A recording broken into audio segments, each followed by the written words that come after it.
Today we'll be discussing what is the gain or output power, by how much amount it will be amplified by the EDFA that we can see here. We know that the gain is nothing but the ratio of output to the input power. So the input and output powers of erbium doped fiber amplifier expressed in terms of the principle of energy conservation means neither be created nor be lost. So the output power, so saturated output power will be less than or equal to the input plus the ratio of these two wavelengths, that is a pumping wavelength and signal wavelength times input power. So this one relation is there that is going to establish the relationship between the output and input saturated powers. So the fundamental principle is here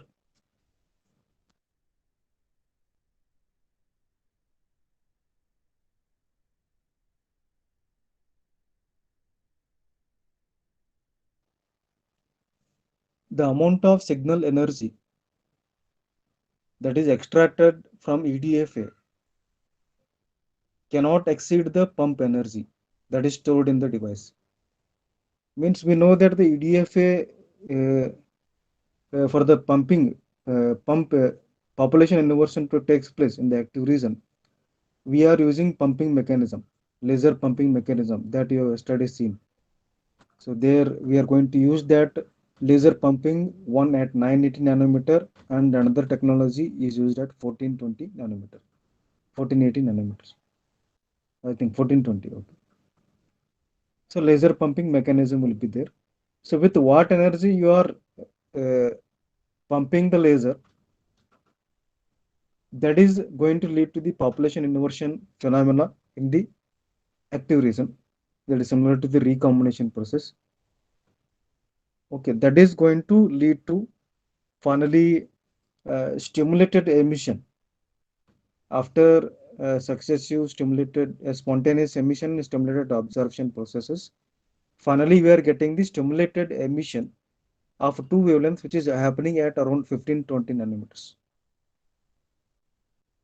So this energy what you are getting at the end of EDFA means what we are doing here, the heading is power conversion efficiency.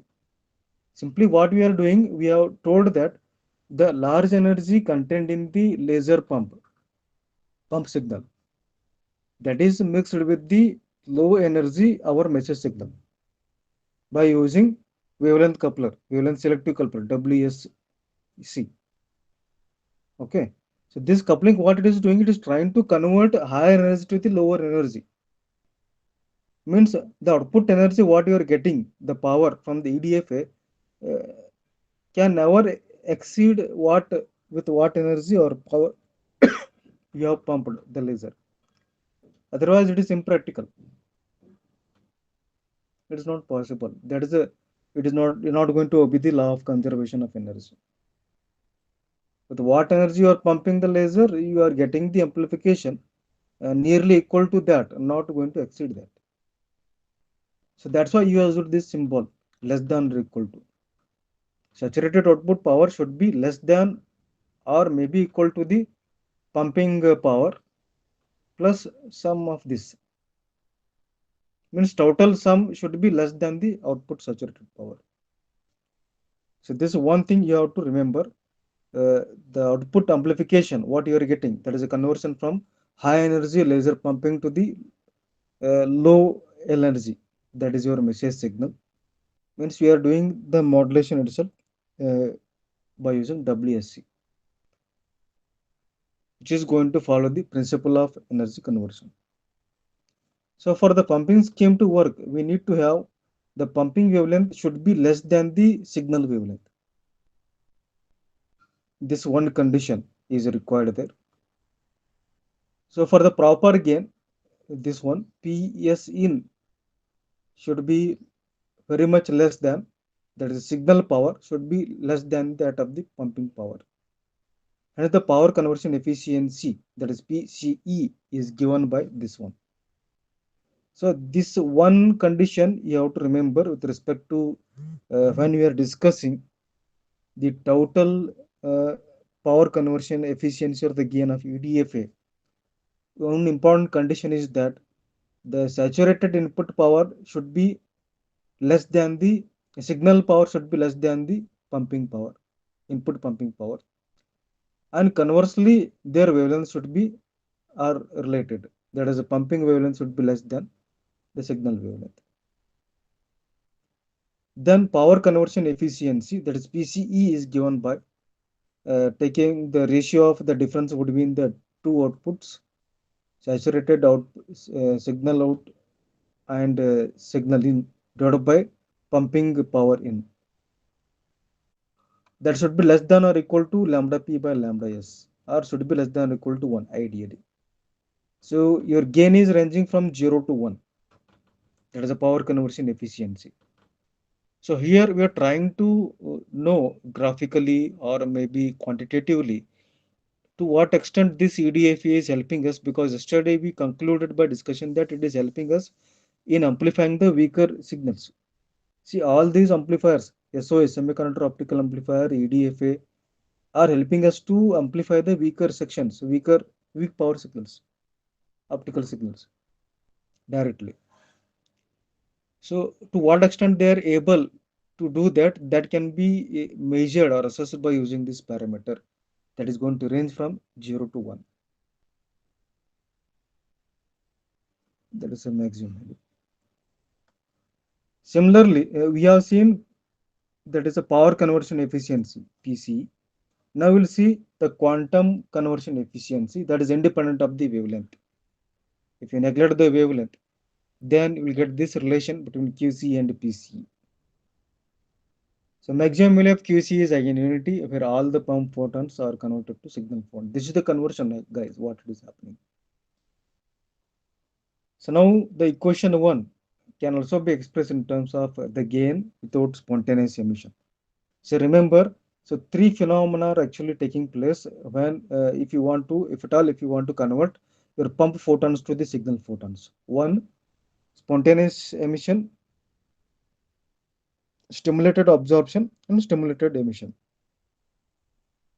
Okay, one phenomenon related to spontaneous emission, that is happening in absence of stimulated emission, where the things are going to fall from metastable state to the ground state, which are accumulated at the lower region of the metastable state. And this spontaneous emission help these carriers to reach the ground state by using this phenomenon, that is spontaneous emission.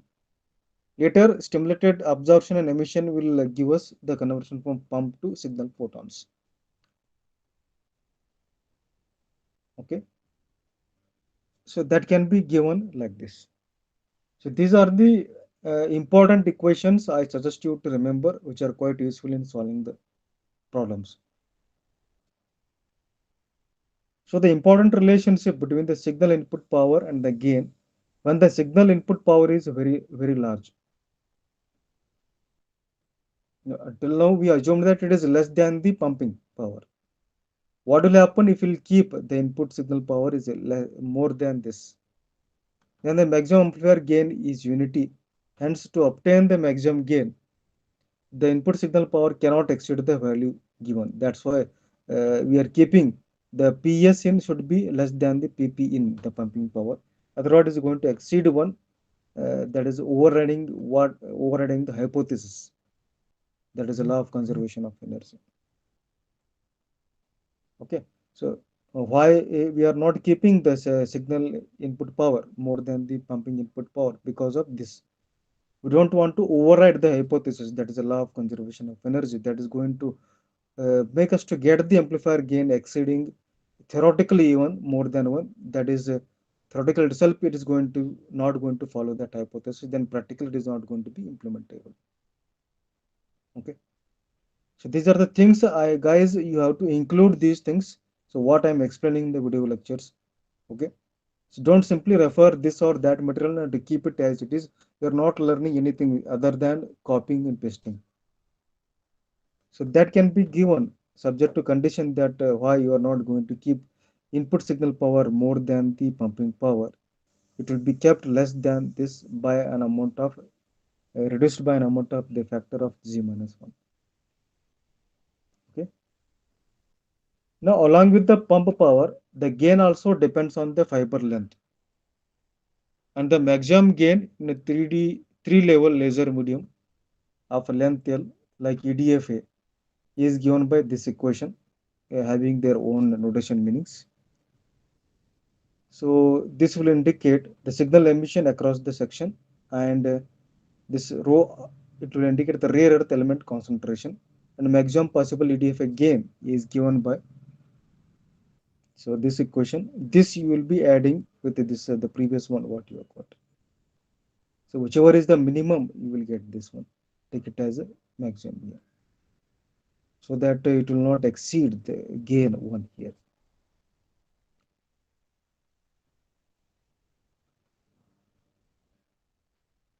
That is a notation minimum. So finally, we'll arrive the signal output power should be less than this one. So as such, we don't have any derivational steps are there, but you should be able to remember how the equations are going to change with their importance or significance with respect to what conditions you are applying at every stage. Okay. So the important key point during the discussion of this whole the quantitative discussion of EDFA power conversion efficiency and again is remember we are discussing how to assess or measure the conversion efficiency of this EDFA, to what extent it is able to convert from pump photons to the signal photons, PP into PS out, PP in, that is the relationship we are now getting here. And the whole discussion is concentrating on only one hypothesis, that is the law of conservation of energy. That initial stage, in the initial stage of derivation or mathematical discussion, we are not doing any derivation, remember. In the initial discussion of this mathematical discussion, we are focusing on how and why we are going to getting the power conversion gain ranging from 0 to 1 scale, and remaining section will discuss why we are not able to exceed beyond 1 and when we will exceed beyond 1. When we will exceed beyond 1, when we'll keep the signal power in more than the pumping power in, that is going to override our hypothesis. So that's why we'll try to keep it less than the pumping power, and rest of the things will go on getting like this. So like that, you have to discuss it in a in some flow should be there. If you write the answer or a presentation, there should be some flow, something like a story. Even if you write 4 or 5 sentences, some story, some flow should be there, some logic should be there, logical flow should be there, connectivity should be there. Otherwise, it will not attract. It will not attract what you want. Okay. So the numerical, consider UDFA being pumped at 980 nanometer technology, that is going to make your carriers to jump from ground state to the pumping state with 30 milliwatt pump power, that is PS in. If the gain at 1550 nanometers 20 dB, then find the maximum input power. So maximum input power, we have to get it by finding PS in. Use the formula, that is lambda P by lambda S. Lambda P pumping is 980 by lambda S 1550 into 30 milliwatt power, pump power, PP in divided by G minus 1. The gain is given, that is 100. I will get 100 here. So from 20 dB we will get it as 100. 100 minus 1 we will get it as this. Then maximum output power. So take the antilog of that, we will get 100. So PS out max is sum of this plus this much. Substitute the things here, we will get it. Lambda P, lambda S are given 980 and 1550. and PP in pumping input power, that is 30 milliwatt is given. Substitute the things. Get the maximum output power. Signal power is around 13 decibels milliwatt. So after this one, completion of EDFA, let us discuss today another important amplifier that is based on the concept of a nonlinear effect that is known as the stimulated Raman scattering. Scattering phenomena itself is a nonlinear phenomena. So this SRS, nonlinear Raman scattering, how it is nonlinear? So it is related to the interaction between an optical energy field and operational modes of the lattice structure in the material. Optical fiber is there. It has the core and cladding sections, and both sections are made up of different materials, and both materials have got their own lattice structure, atomic structure. So how the atoms are arranged, that is a lattice structure. So here what is telling, the amplification mechanism of the Raman amplifier is based on not stimulated emission, not multiple reflections, not traveling wave, not laser pumping, not all those things what we discussed so far, but instead it depends on the interaction between the optical energy field, okay, and vibrational modes of the lattice structure in a material.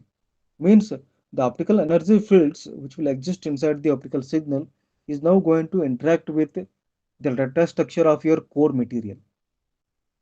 That is going to result into the amplification mechanism.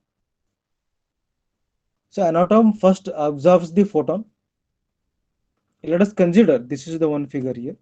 You can understand it clearly. So you can look at this figure. We have the ground state as usual.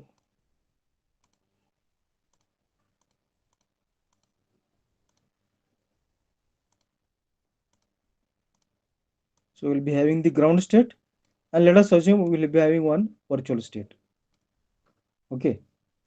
So he's telling an atom first absorbs the photon at a particular energy, ground state, the core, assume that. It will absorb some of its energy and release another photon at the lower energy.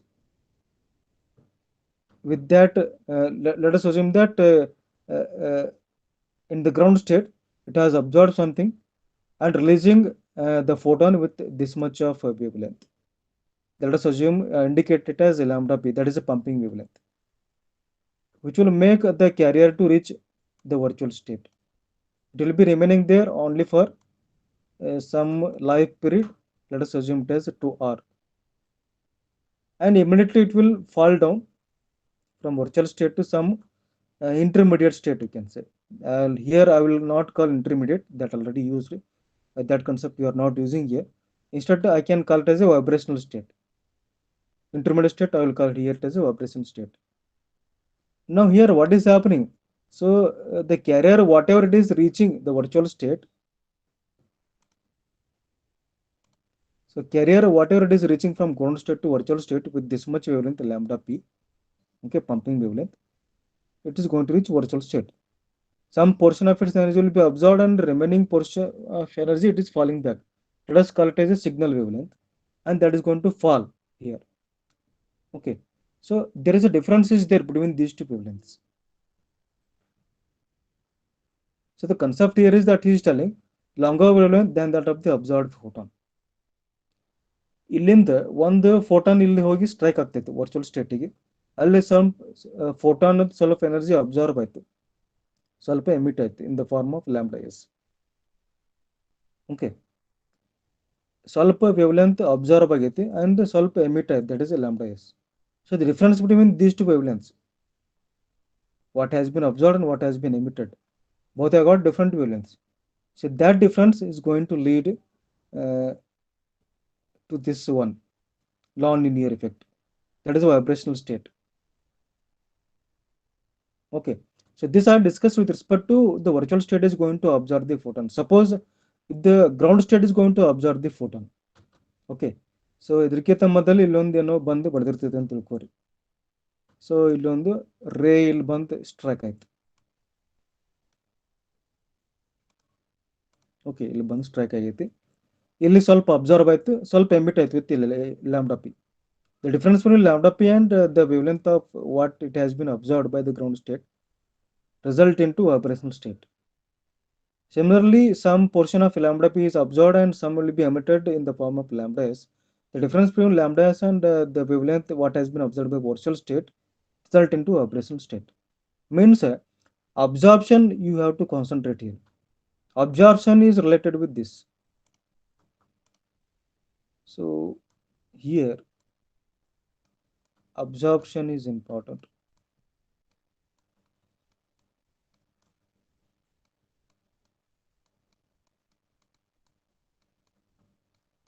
So that is related with lattice structure. This one. This is how the interaction is happening. Okay, because of the absorption phenomena, this is the main mechanism phenomena.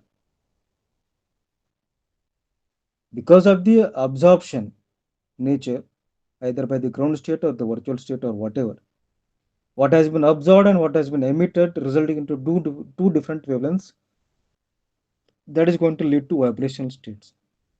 Now we have seen what is causing the vibrational states. So there is a difference between the absorbed and the released photons transformed into the phonon. This is very important, guys. So this difference in wavelength results into the a new kind of a photon that is known as a phonon, uh, that is responsible for the vibration mode. So photon without radiation, but it will cause the vibrational modes. So this kind of a shift to a particular longer wavelength. Okay. So what has been observed has got shorter wavelength. What has been emitted has got more wavelength. It's called Stokes shift for that wavelength. Understanding? So let us consider Raman gain spectrum here, how it looks. So normal Raman fiber amplifier looks like this, commercial one. And the important condition for this Raman amplifier, and even in EDFE also we have seen, the signal wavelength should be less than the pumping wavelength by a difference of tens of nanometers. So this is, we assume that one fiber coupler is there, like wavelength uh, coupler what you have seen so far, which is going to mix high energy pumping wavelength with a low energy signal wavelength. Omega p is a pumping radian frequency or wavelength that has got high energy, and our signal wavelength is omega s that has got low energy or low wavelength.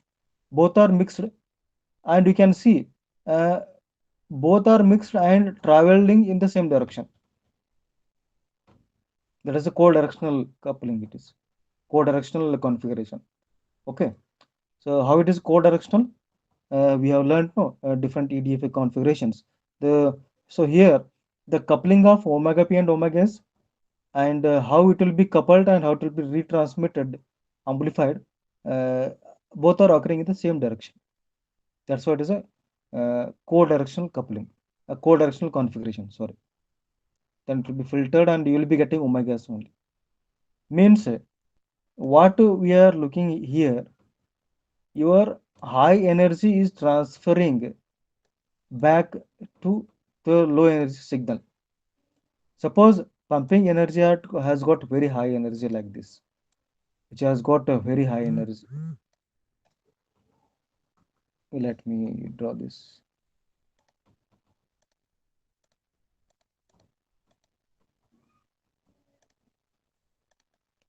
So which has got a very high energy, high amplitude like this. Okay, and our signal has got a very low energy. So finally, you are getting your low signal energy is got amplified to some extent like this. So how this conversion is happening with respect to this condition? How this conversion is happening? Who is doing this? What is happening here?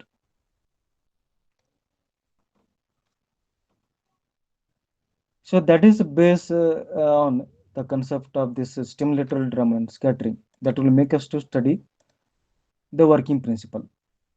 We know this one already. I have shown there the previous slide. This one. So this only has been shown here, and the same thing. And this is the important condition. So this condition important, guys, to take place this non-linear effect, that is a Raman scattering, stimulated Raman scattering. Sorry. And now we know that omega p, the wavelength of the pumping, should be lesser than, more than the signal wavelength.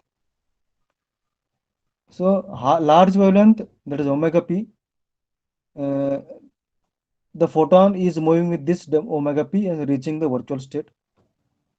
There it will be absorbed some portion of it, and remaining it will be stimulated back to the virtual state, that is a middle state, with omega s, that is a signal wavelength. So the difference between these two leads to the generation of phonons here.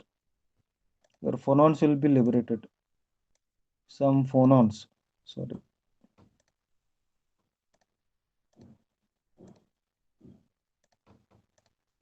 So some phonons without radiation. So that's why these are known as phonons. Photons with radiation are liberated, which are going to lead to the vibrational states. And that will be giving the conversion from omega p to omega s. So how and what is happening here? So if you look at this graph, that is known as a Raman gain spectrum, drawn relative amplitude of the power versus the wavelength nanometer. So Raman pumping, that is a lambda p. This one is lambda p. This one is your lambda p, and this one is your lambda s. Okay. Lambda p is at 1445 nanometer. That is a pumping wavelength. Should be larger, but difference you can see. Difference between them is only 90 nanometers. And signal wavelength you will be getting 1535 nanometer. So if you are going to do the Raman pumping at 1445 nanometer, you will be getting more amplification, maximum gain. You are getting around after transversing by another 90 nanometers. To travel from this 1445 nearer to 1535, if you take the difference between these two, you will get 90 nanometers only. So with this difference, if you try to reach closerly, then you start getting more amplification. Means SRS means stimulated Raman scattering generated interference signal. So peak amplification you are getting it around 1535 nanometers, where our data signal is there, that is going to be amplified. So for pump laser operating at 1445 nanometer, SRS induced power transfer to a 1535 nanometer. Means what is happening is that, so previously we are discussing since last two slides how the conversion is happening from the high energy omega p to the low energy omega s. How we are converting from omega p to omega s. Or in other words, how we are Raman amplifier is able to amplify relatively low power signal, because our measure signal is low power, low energy, and it is able to pump it, amplify it by using 1445 nanometer pumping mechanism. And after pumping, it is going to give us our amplified signal at around 1535 nanometer. Means 90 nanometer more than this. Okay. So don't confuse that. Of course, lambda p will be less than lambda s initially. You can see here. But after amplification, you will be getting 90 nanometer more than this pumping. Try to understand this. Initially, the important condition is this: signal wavelength should be less than the pumping wavelength. Our signal wavelength is not 1535 in the beginning. It is at the end, the output of Raman amplification. After amplification, you are getting it more than 90 nanometer more than this pumping wavelength, 1445 nanometer. Initially, it was less than this 1445 nanometer. Okay, so how this conversion is happening there? So this type of conversion is happening, and why it is happening? The important condition is, if you look at this, the Raman gain coefficient. Okay, so that is a normalized gain coefficient versus pump signal frequency in terms of terahertz. So we are able to get the peak gain at around 13 terahertz. So we are getting the peak performance from around 10, 10 to 15, this much.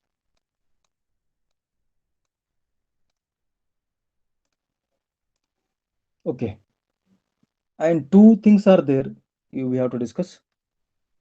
Raman gain coefficient explaining about an important condition that uh, if we are able to maintain, okay, if you are able to maintain the pumping of your Raman signal, okay, the large signal at around 13 terahertz, then there will be a possibility of a conversion. You can see here, your pumping signal is here, has got large amplitude, which is acting at around 1535. You can see. Try to understand, guys, otherwise you'll never understand this. So this one is your pumping signal that is occurring at around 1530 with this figure.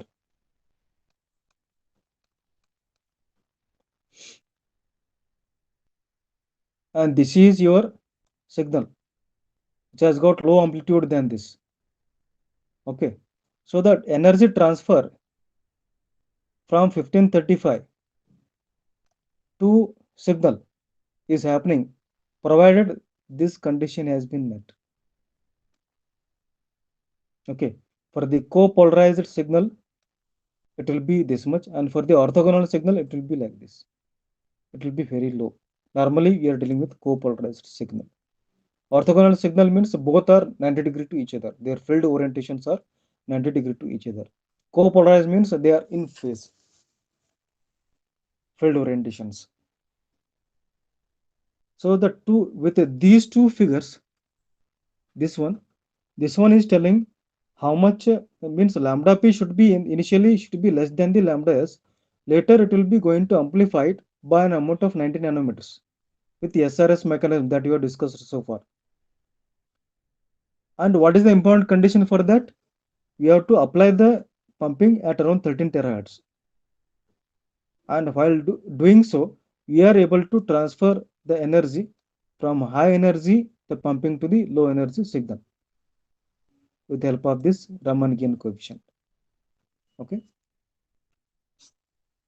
So EDFA requires specially constructed optical fiber for its operation, whereas Raman amplifier makes use of standard transmission of the fiber itself. As so, this is very important, guys.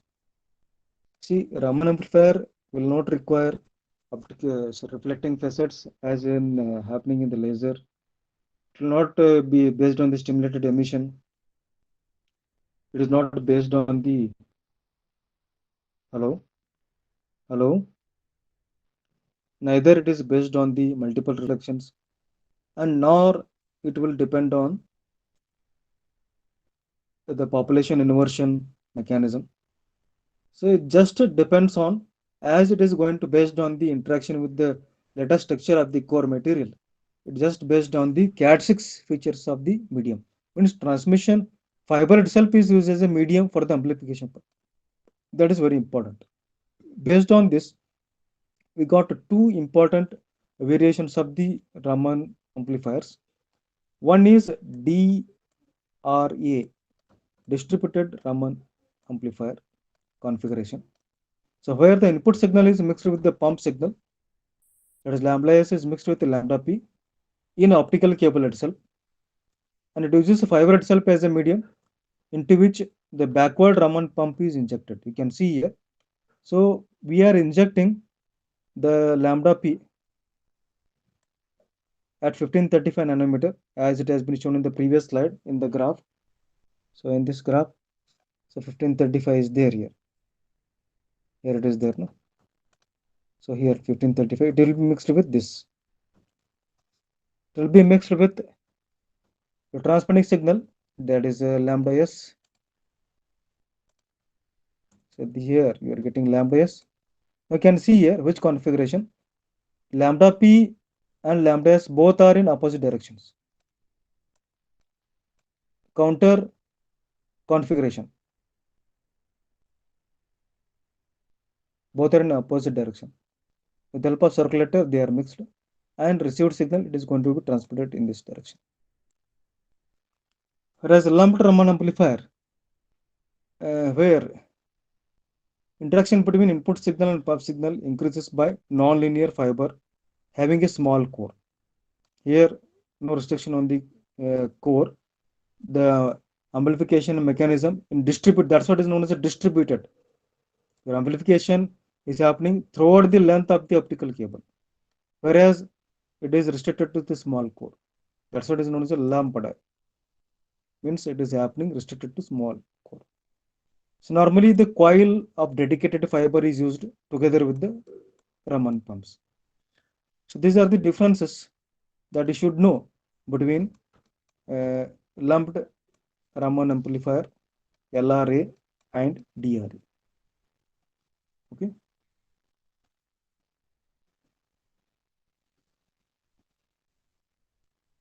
Let us consider a typical Raman amplifier. Just now we have seen counter propagation in detail.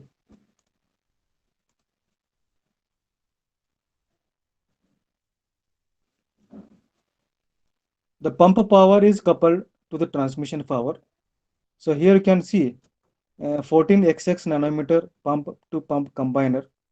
So here we have got WDM, wavelength division multiplexer, which is going to multiplex 4 wavelengths from lambda 1 to lambda 4 into single wavelength. That will be coupled with your input signal, low signal. That is a broadband WDM coupler will be there. So both are combined in opposite direction. That's what is known as a counter propagation configuration. Then we'll be having gain flattening filter, this one, which equalizes the gain at different wavelengths, because different wavelengths have got their own requirement to be flattened. Then the power tap is going to change the direction of the signal that we are getting after this filter with the help of the monitoring photodiode, and one we are also getting for the output. So it's working. You I hope you have to refer to this one, the notes, or you can get the many things supporting videos. I'm going to upload it, or you can get it from the. So the previous things only you can use, guys, here for more information. What is a power tap? What is a transmission fiber? So for the whole length of the fiber, the amplification is happening here. That is going to be coupled here, and gain flattening filter, what it is doing, power tap, and how we are going to get the signal power. So this is all about the Raman amplifier. So next one, because of the growing demand for more bandwidth, it led to the development of these wideband optical amplifiers, which can operate over many wavelengths to handle large number of WDM channels simultaneously. Examples, combination of two amplifier types. So far we have discussed EDFA, silicon optical amplifiers, and Raman amplifiers. You can combine these amplifiers in any way to achieve higher amplification gain. So it provides effective amplification gain in both the C or L bands, or in S or C bands, depending on your requirement. Combination of three amplifiers provides signal gain in S, C and L bands, or C, L and U bands. So this amplifier combination can occur either serially or parallelly. parallel combination architecture has been shown here.